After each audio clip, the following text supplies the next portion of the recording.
Video walkthrough on Forest River Alpha Wolf. We'll start here in the back. You are pre-wired for a backup camera.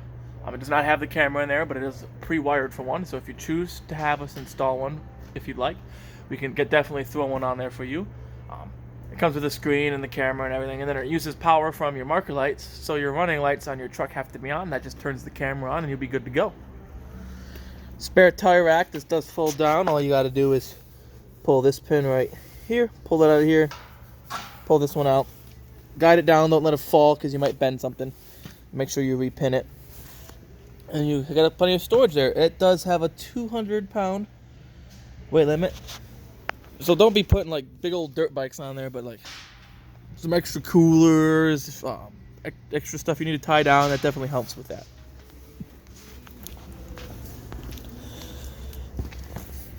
Bumper caps come off. Be the perfect spot to store your sewer hose. It's actually built for that. That's why it's hollow. Like that. Perfect spot for your sewer hose. Water heater. If we can get it open one-handed. There we go.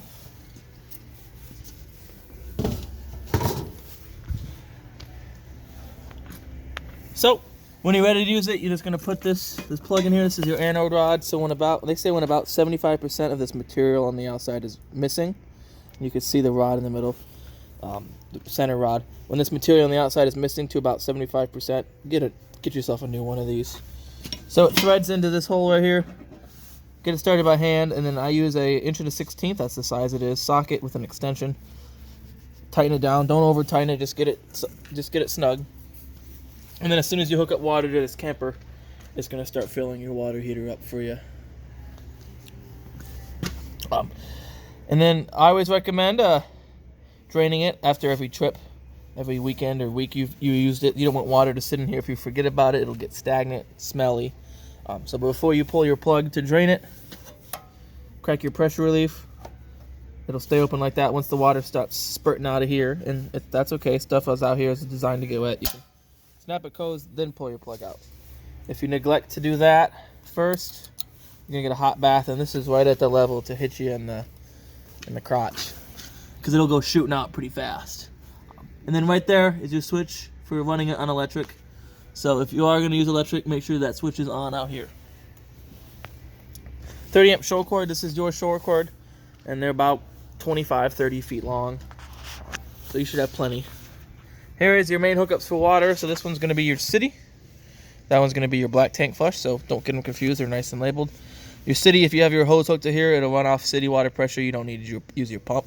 Black tank flush, you can have a hose hooked to here, and then when you're dumping your black tank down there, there's a little nozzle in the tank, and it'll spray out the tank for you. And then right here, fresh fill. Rest your hose in there. You'll fill your onboard tank. Then you'd use your pump to pull from your tank. And then you have cable and satellite hookup there.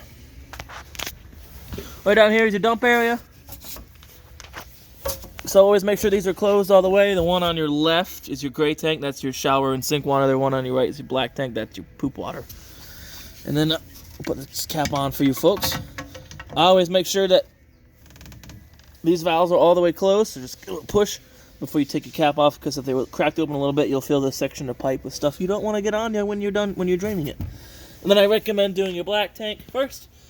Let that drain, and then your gray tank, and that gray tank water will flush out the hose, so you don't have to carry around a sneaky hose. Got your two low points there. That's going to be the lowest point of your water lines. So if you wanted to drain some of the water out of the lines, you could do that. And then your drain for your fresh tank is right there. You can see it. It's got a white handle on the end of it. You see the handle. So right now it's open. We're draining a little bit of the water out of there. So just push it closed when you're ready to fill, and you're good to go. Slide seals, you want to inspect them a couple times a year. Make sure they're not dry or cracked or anything like that. If they start feeling dry, then definitely take it in, or you can do it yourself. You can buy the materials here to do what's called a slide maintenance, side out maintenance, and it's just a seal conditioner that we spray on there. Moving along, not a whole heck of a lot up this part.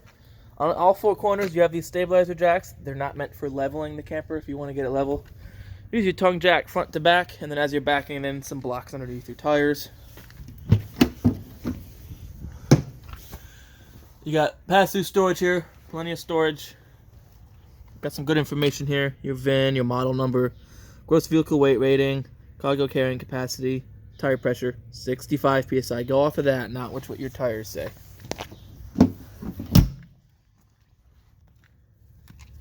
Battery, Group 24 battery. It's a RV marine grade battery. In the winter, I definitely recommend taking it completely out. And then this may or may not have a battery disconnect on it. We'll go ahead and find that out for you. No, it does not. All right. So if it's going to be a long time between trips, I definitely recommend disconnecting your negative lead off your battery. That's going to prevent anything from using voltage if you left the light on or something, or there's things in there that always use power even if all the lights and that are off.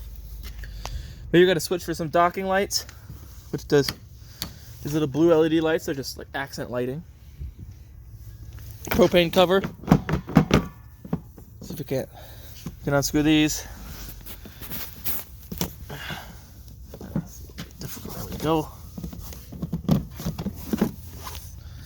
Access to your propane. You can pull it off, so it's going to be a little bit easier to show you folks.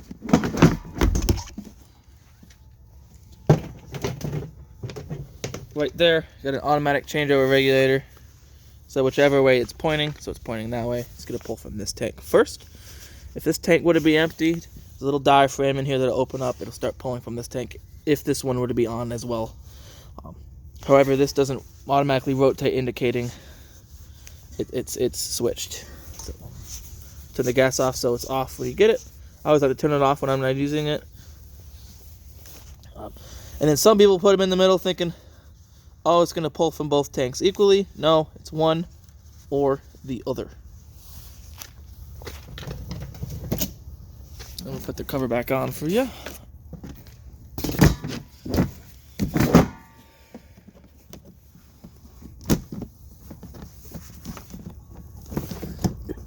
we go. And these just kind of flip over like that. And then you turn them a couple times to tighten them. Good to go. Power tongue jack, so you have a light. And then, and I tell you, that beats hand cranking every day of the week. You also have a backup here for a crank. And I'll show you the crank that goes for it. In case the motor were to fail or you were to lose power, you'd still be able to get your vehicle on and off your truck. Got your 7-way here that gets plugged into your truck. You got your breakaway. That goes to there's a little box underneath there with a pin in it. So if your hitch were to get undone, it'll pull the pin out of the box, activate the brakes on the trailer, keep you all safe. Then you even have a nice spot to hold your, let's see if I can, hold your 7-way plug when you're not using it.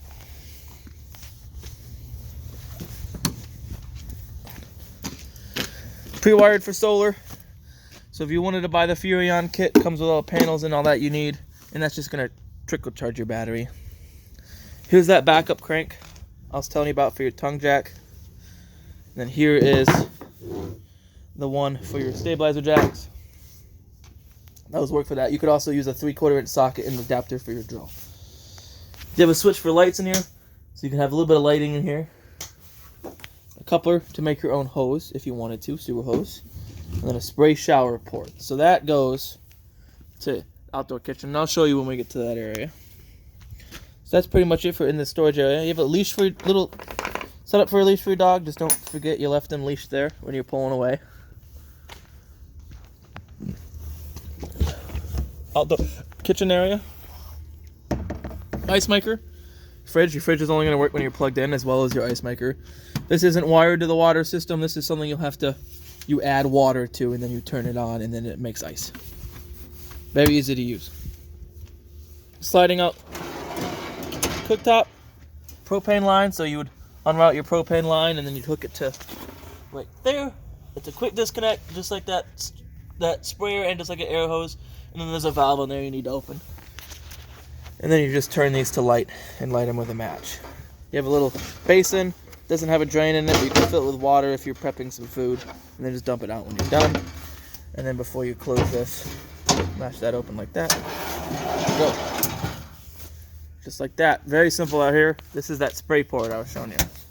So that hose for the blue hose will quick disconnect into that. Then you have a sprayer. You could use it in there if you needed to. Exhaust for your furnace. Keep it clean. Clear any debris out of there. If there's like spider webs or bees' nests, sometimes we get mud daubers.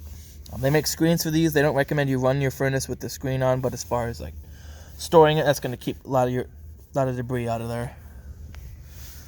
Dual outdoor speakers, TV mount. The other half is inside, and we'll show you that.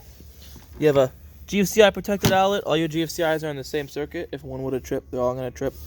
And you have cable for this one, satellite for this one if you have a satellite hooked up. That satellite, yep.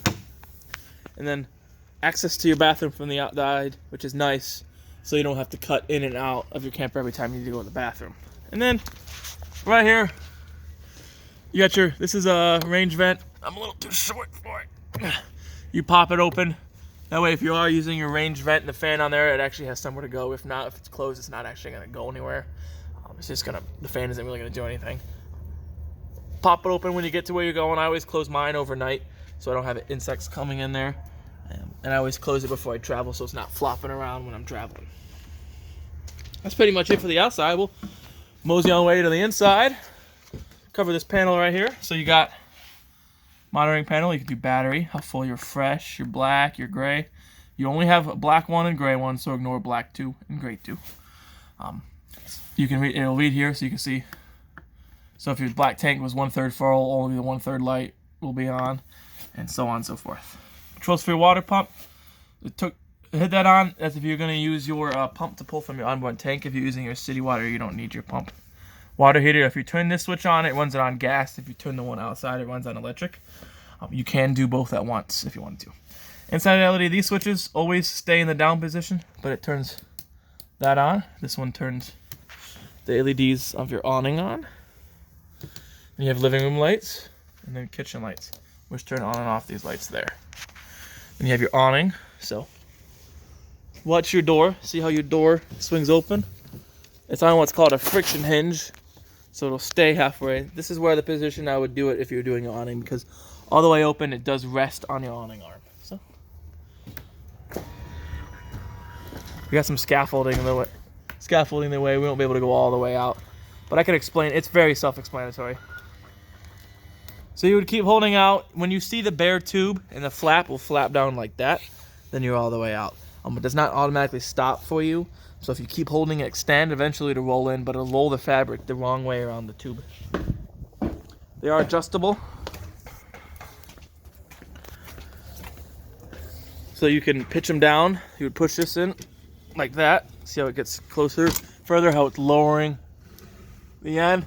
Then you would tighten that knob. You would do that if it was drizzling or raining a little bit. Instead of having the water run off on the edge, you can have it run off to the side.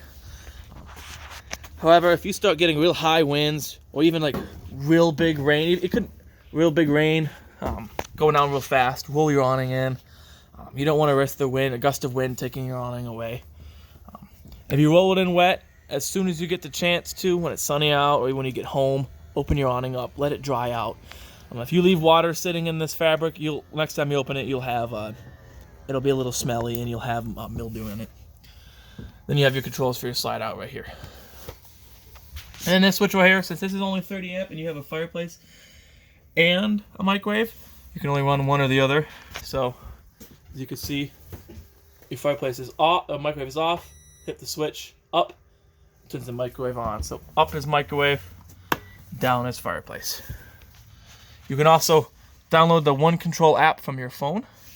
Type in all these numbers and you're able to control a lot of this from your phone.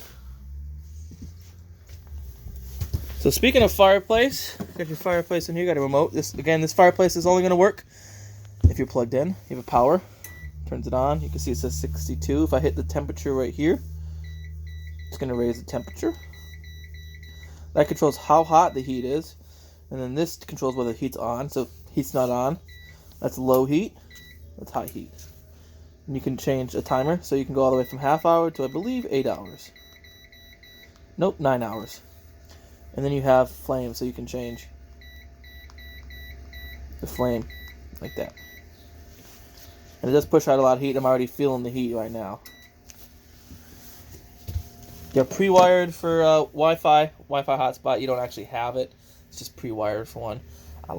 Most people don't really opt for that.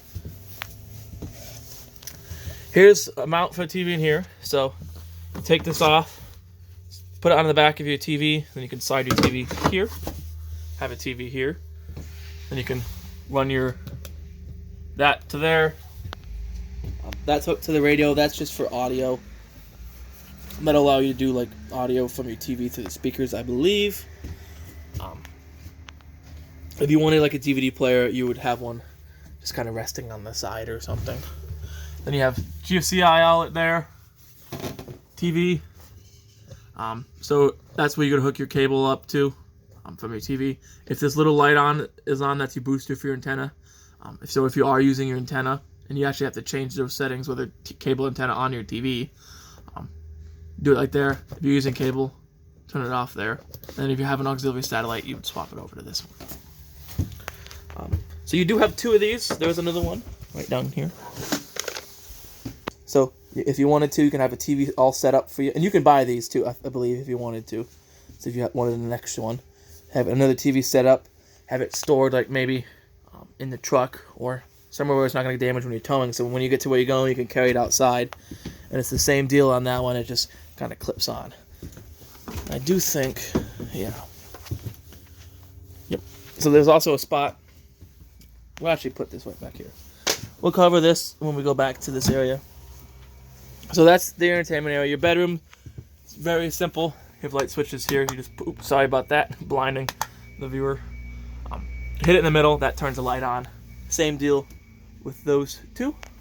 On either side of the bed, you have Gfci outlets. And then that one has dual USB ports, and these USB ports are built into this right here. This is a charging station if you wanted to buy the Furrion little Bluetooth speaker, which they're actually pretty neat. We sell them here. That'll be like a charging area for it. Emergency exit. So you can use it as a regular window and have it like that. If it's an emergency, you could push that all the way out, grab this, pull the screen out, and jump out. And if you forget what I told you, it's all written on the sticker. Now you do have storage underneath the bed, I believe. Yep, a little bit of storage underneath there. If a spot to mount a TV here, it says right here there's a backer. That's where you're going to screw in your mount. Don't use super long screws. You might risk poking through the other side. Then you would just run all the wiring through here and plug it in up over there.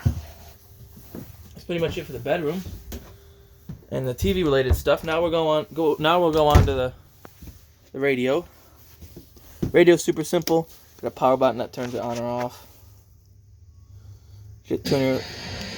So you can tune stations with this.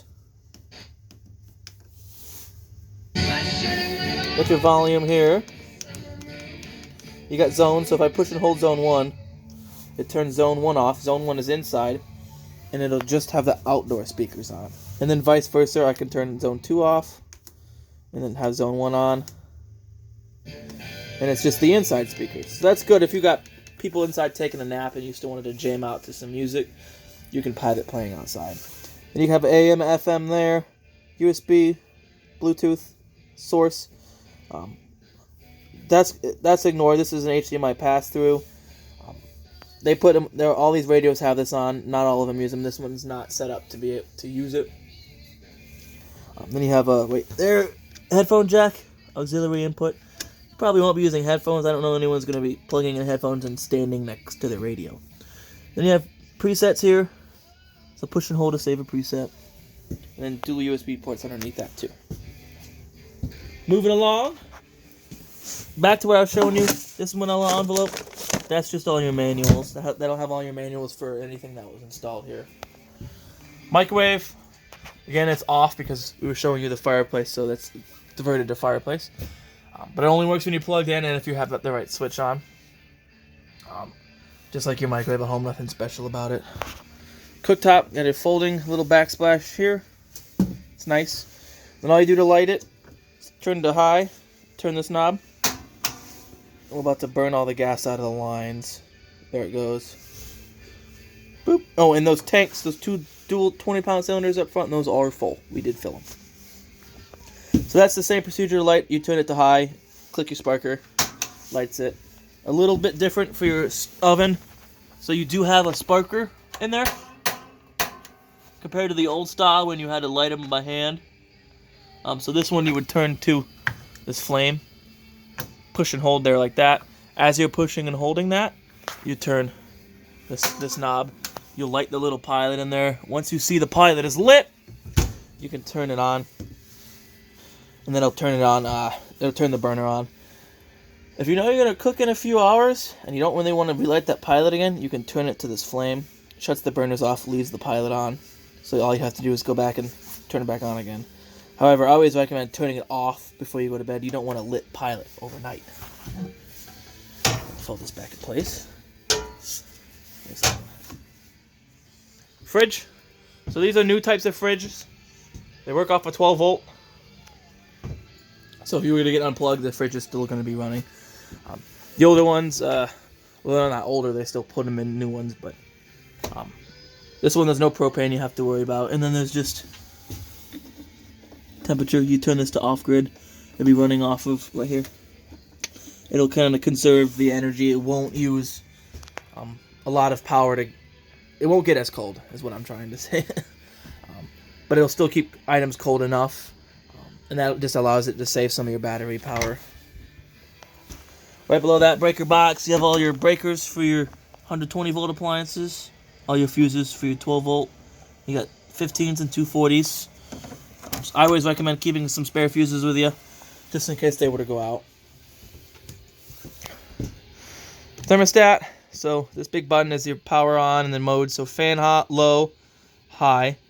That's just going to be your fan on your AC running with no compressor running. So that'll allow air to ventilate through here and just kind of circulate. So then after that, it'd be cool, high, low, auto. I definitely recommend auto high, auto low, and then auto high. That's the fan speed. Auto is the mode.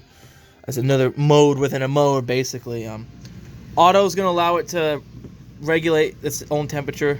So if you have it set to 60, it'll cycle on and off to your set temperature to help kind of keep that temperature. If you have it running cool high without auto, and it's hot, very humid out, your compressor will eventually freeze up, and it'll shut off, and then you won't be able to use your AC again until it kind of thaws out. Then you hit it again, goes through heat. So your heat, I believe, goes all the way to 99. Yeah, and then your cool goes, and I think this is really low. Yeah, your cool goes all the way down to 33 degrees. So you can make it an ice box in here. We'll turn that off for now. And when it's off, this shows you the current temperature inside this area. Nice big pantry. The light in there for it. So plenty of food storage there.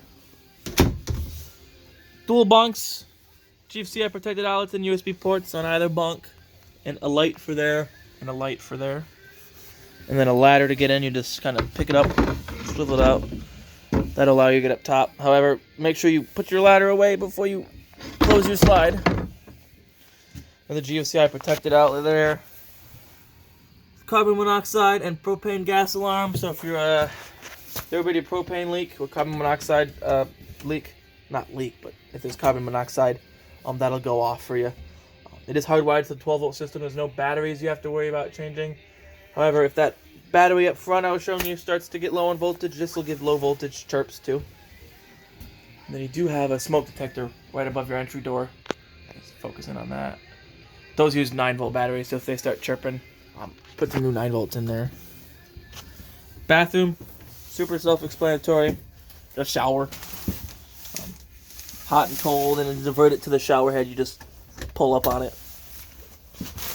Your toilet, as long as you're pushing this down, it's going to keep flushing. And the nice thing about this toilet is it's porcelain, so it's nice and sturdy. It'll feel like your toilet at home. Sink, very, very easy, hot and cold. And then we set up a Gfci. So any outlet with this sticker, if it suddenly stops working, come in here, look. more likely it just needs to be set at the GFCI. And then you do have a fan in here, so this turns on your fan. You got fan speed 1 through 3, and then this is what you use to open your lid. Then all these lights are in here are controlled on the fixtures themselves. That's pretty much it for the interior tour of your Alpha Wolf. Please enjoy it.